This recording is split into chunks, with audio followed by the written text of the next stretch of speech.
Viongozi wa serikali, wamisionari walipofika hapa, walifanya kazi kwa ajili ya kulea mapadri kutoka nchi nzima, kujenga umoja wa kitaifa. Kwa hiyo walikuja waseminari kutoka nchi nzima, walelewa hapa, na ndio maana mnapoona nchi yetu imeungana, kwa sababu tuliwekeza kwenye umoja wa wachungaji. Kuna mambo mengi sana yamefanyika hapa kwa ajili ya kanisa, lakini tunatambua mchango mkubwa wa seminari hii, hasa kwa kuchangia katika wakati ule ilikuwa inaitwa TMP, Tanganyika Mission Press. Kiwanda cha kwanza cha uchapishaji kilikuwa hapa. Lakini pia kufundisha wageni wote wanaoingia nchi hii Kiswahili iliendeshwa hapa. Kwa hiyo Tanzania, mnapoona watu wanaongea Kiswahili hata kutoka nje, mjue ni wamisionari ndio walianza. Kanisa hilo lilifanya hizo kazi.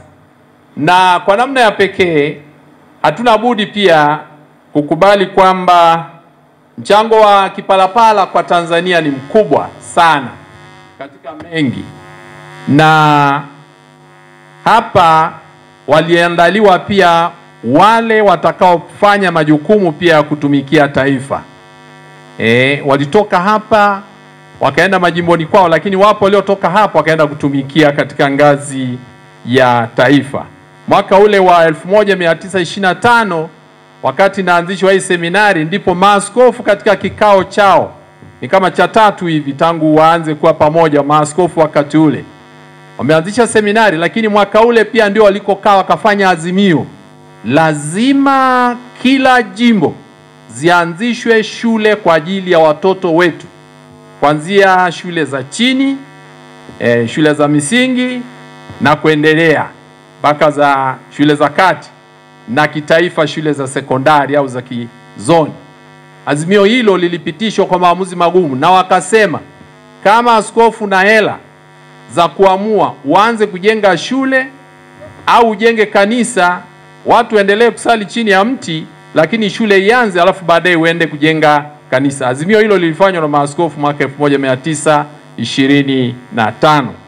Mwaka 1947 ni hawa waliotoka kwenye Kipalapala hapa ndio walikuwa kama think tank, wale wachakanuaji wa mawazo katika baraza la wakati ule, ndio walipokaa wakasema tuanzishe shule za watoto wenye vipaji wa Katoliki kitaifa.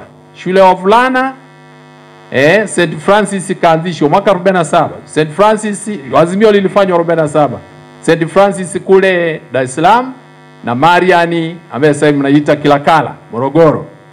Kwa hivi hatuna budi kushukuru mchango wa profesa waliokuwa hapa seminari, ndio waliokuwa na wagaidi maaskofu wetu. Na ni kutoka kipindi hicho ndio wakaanza kuandaa walimu. Nyerere ametoka Makerere akaajiriwa kufundisha St. Mary's pale Tabora, lakini baadaye Mwingereza akatoa scholarship wakamtuma kwenda kusoma Uingereza ili aje awe kati ya walimu wa St. Francis ambaye sasa hivi tunaita Pugu. Na ndio kutoka hapo akaja kupata wito wa kuwa kiongozi wa taifa. Mchango wa kanisa ni mkubwa, tujipongeze. Lakini kutokana na St. Francis na Marian Second School kwa wasichana, ndio tukawapata viongozi wa kwanza wengi, kina Mkapa, kina Mogela, Mama Mogela na wengine. Hayo yote yametokana pia kwa sababu kulikuwa na mapadri wanaolea mashule kule, waliotoka hapa ndio walikuwa wanalea kule mashule kule chini. Tunawapongeza sana. Lakini seminari ya Kipalapala tunatambua katika kutambulisha mafanikio makubwa ya alumni wa hapa. Nitaomba radhi, najua nitawaruka wengi, lakini hapa pia kwa sababu imetokea bahati, mimi nimesoma na rekta hapa, na aliandaa vitabu hivi Father Kaombe, yeye alikuwa akiandika tangu zamani, na Baba Nyaisonga ndio walikuwa waandishi wetu tukiwa seminari. Kwa hiyo nikiongea mengine kwa kujipendelea, mapadi mnisamehe, si ndio kutokana na fursa, naitumia fursa mwenyewe. Mwaka 1969 mpaka 71 kulikuwa na rekta anaitwa Bombwe. Yule rekta alikuja na master plan ya nchi ya kanisa Tanzania. Sema tuna identify vipaji vya wale wanaohitimu hapa kwa ajili ya mahitaji ya kanisa la Tanzania. Waliokuwa identified katika grupu la kwanza ni Baba Lebulu, ina Baba Kamgisha Meli, ina baba baadaye kina Mringi, na wale waliporudi kutoka masomoni walifanya mambo makubwa. Tuna bahati kumkuta Baba Lebulu yuko na sisi, askofu mkuu sasa hapa. Yeye alipelekwa mara moja shule. Makofi kwake. Baba Joseph Meli Kamgisha, yeye alijarudi hapa miaka ya 90 mwanzoni, akawa rekta na baadaye akarudisha tena ule mpango wa Master Plan.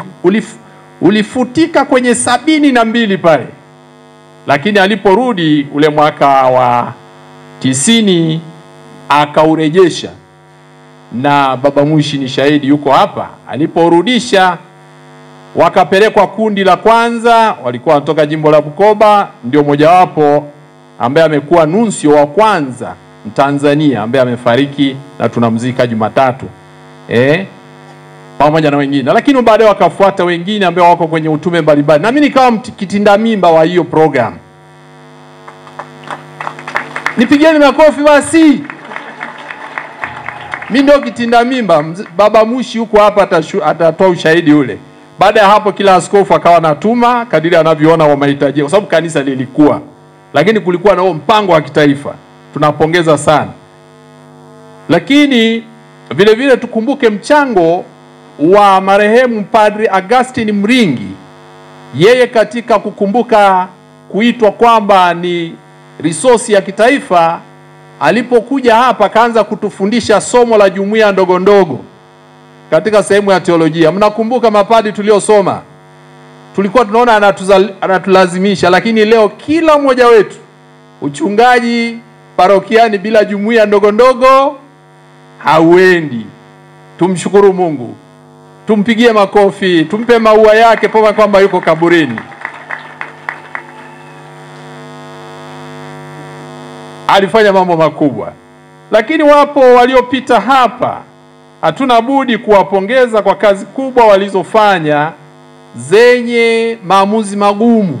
Waliopita hapa kina Askofu Mkuu Mayala pamoja na Baba Lebulu katika maamuzi magumu ya kukianzisha chuo kikuu cha Sauti na matawi yake baadaye, ambapo tunaona mafanikio makubwa katika nchi inapofaidi elimu ya vyuo vikuu vya Katoliki.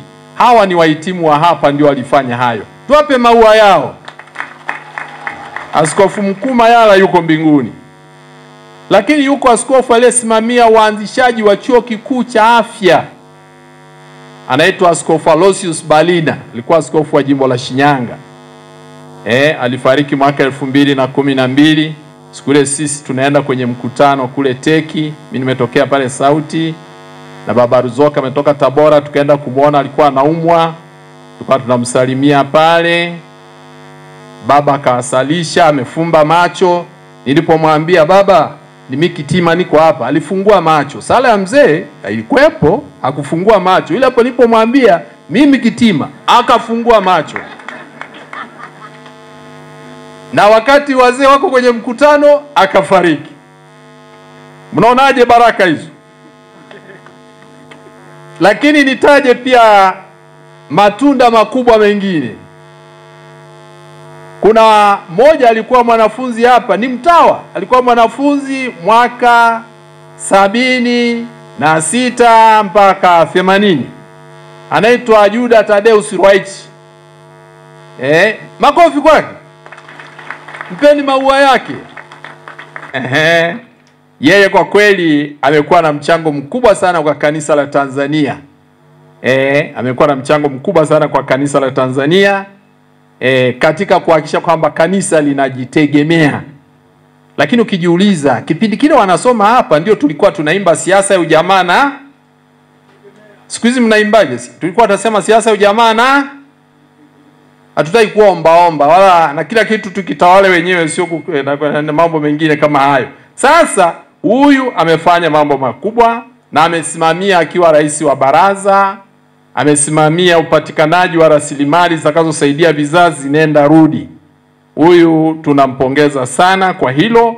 Aliweza kusaidia na kusimamia upatikanaji wa uwekezaji katika vitengo vikubwa katika maeneo kadhaa, na vile vile akiwa mwenyekiti wa baraza la chuo cha Sauti ndio alipotoa baraka kwa wale waliokuwa ofisini, kwambia chapa kazi, endelea mbele na hakikisheni mnaanzisha vyuo kila mahali wa vijana wapate elimu. Ndio huyo hapo, makofi kwake. Lakini kwa mapadri, pamoja na kwamba ndoto yake bado haijaiva, huyu ndio baba aliyefikiri na kufanya maamuzi na mababa kwa pamoja juu ya uanzishaji wa pension inaitwa Opus Securitatis, kuanzisha pension ya mapadri Tanzania nzima. Hatujaanza kupata, hata yeye mwenyewe anakaribia kustaafu naye hatapata. Lakini kuna kitu wameweka mababa wote hapa. Ila wale wadogo nyinyi, hasa nyinyi ndio mtaifaidi nyinyi. Sisi hatutafaidi, ila nyinyi mtaipata. Ni yeye huyu kaanzisha huyu. Lakini tumkumbuke pia baba moja alikuwa anaitwa Ndeukoya. Huyu alikuwa alisoma hapa. Asante. Basi yule tutampongeza siku yuko mbinguni, tutampongezea huko Kibosho. Lakini ni mtambue moja ambaye alizaa wazo na kawapa maaskofu na wakalipitisha, uanzishwaji wa benki ya Mkombozi. Monsignor Pius Rutechura. Wadogo huwa wafahamiki, ni wakubwa tu. Huyu ukiona benki ni huyu hapa, ndio imetoka kwake. Wengine tuliingia tu humo katikati. Lakini ndio alianzisha wazo, akatafuta mawazo, watu wakaanzisha. Bishop Kilaini wakati ule kama mwenyekiti wa fedha akafanya mikakati, wakaenda kujifunza huko Uganda, na sasa hivi kanisa Katoliki lina benki. Monsignor, usimame tukuone, tukupe maua yako. Anaitwa Monsignor Pius Rutechura. Huyu ni kati ya wale ambao wanakuwa recycled, unajua anatumika hapa, ameanza kuwa alitulea sisi A-level, baadaye akawa katibu mkuu teki, baadaye akapelekwa kuwa katibu mkuu wa Mesea, baadaye akawa rector wa Kuea, sasa hivi ni rector wa Mwenda Kulima. Unaonaje hali yake? Yaani amenilea mimi form 5 na kunifundisha, lakini mpaka leo yuko anazunguka tu. Unaonaje hali hiyo? Ni matunda ya wapi? Ya mama. Asanteni sana. Masui yuko amekaa kule Mlei, atakumbuka kwenye Mwembe pale, yeye alikuwa mzee wa Perestroika, Michael Gorbachev. Sababu tulipoingia hapa ndio kipindi kile ukomunisti ulikuwa unaanguka. Walei wapo wengi waliotoka Kipalapala. Tunaomba msimame kwa pamoja. Balozi Profesa Adeladus Kilangi, njoni hapa. Adolf Mrema, Masui, kama mko mbali wale watakao kuja wanatosha. Samahani sana, ndio tunatambulishana hivi.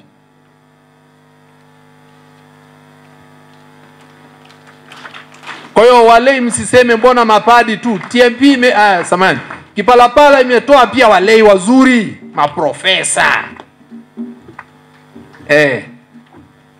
Ana Arkadi, Dr. Arkadi Rwezaura, nimfungisha ndoa huyu. Na sasa hivi mke wake mganga mkuu wa mkoa. Karibuni. Masui, fanya haraka, Perestroika hii. Tukiwa kijiweni alikuwa anatupa mawazo mbadala pale.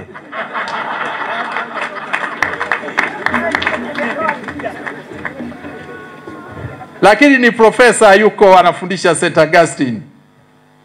Basi na wengine ambao mmewakilisha, na komba Adolf Mrema, kwa heshima yako kama kiongozi mzuri kwenye jumuiya. Najua wewe unawazidi wenzako wote kwenye jumuiya ndogo ndogo. Kwa sababu najua wewe umeshawahi kuwa mwenyekiti wa jumuiya ndogo ndogo. Juzi ulikuwa unaongoza hapa. Njoo utoe neno dogo kwa niaba ya wenzako. Wape salamu tu. Yuko chama cha Moyo Mtakatifu wa Yesu pia. Hakusahau zile ibada zile. Devotion, msahau devotion nyie, mnasikia Asante sana Father Kitima, waheshimiwa maaskofu, waheshimiwa mapadri, watawa wote na waamini wote, itifaki imezingatiwa. Tumsifu Yesu Kristo. Tumekuwa hapa wachache ambao tulipita Kipalapala, maana idadi ya waliopita hapa ni 3,000 na zaidi, kwamba waliitwa na Mungu, lakini wakateuliwa hapo 1,500 na kidogo. Wengine hatukuteuliwa, lakini Mungu akatutafutia utume mwingine. Kwa hiyo si kwamba ukija Kipalapala ukaitwa kuja Kipalapala, usipoteuliwa usiumie. Mwambie Mungu, asante, naomba unipe huo utume mwingine ulionitafutia hadi ukanifanya nipitie hapa Kipalapala. Atakupa utume huo na utakuwa na furaha na amani moyoni, na utaendelea kulitumikia kanisa kwa moyo mmoja. Tumsifu Yesu Kristo. Jamani, asanteni sana, na kamati yetu ya sherehe iliongozwa na hawa wametuchangishia. Mkiona kwa kweli ukarabati, ujenzi na yanayoendelea, hawa ndio wamefanya kazi kubwa sana. Tunakumbuka mchango na coordination aliyofanya Profesa Kilangi, balozi, na Adolf Mrema. Kwa kweli wote tunawaona mlifanya kazi kubwa. Asanteni sana, na wote tunaomba mlioko huko wanakamati murizike. Asanteni sana. Maaskofu wamechoka kidogo kukaa pamoja na mambo mazuri ya sherehe, lakini lazima mjue wana umri umeenda kidogo, wanahitaji kukaa kwa masaa machache. Haya, asanteni.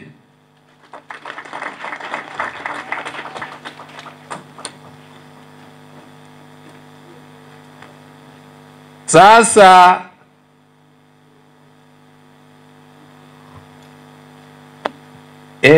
nyinyi wana waseminari wa Kipalapala, nyie mdumishe ile sentire kumwekelezi, lazima muende kadri ya tradition za kanisa, si ndio? Hiyo ndio inatupambanua sisi na wengine.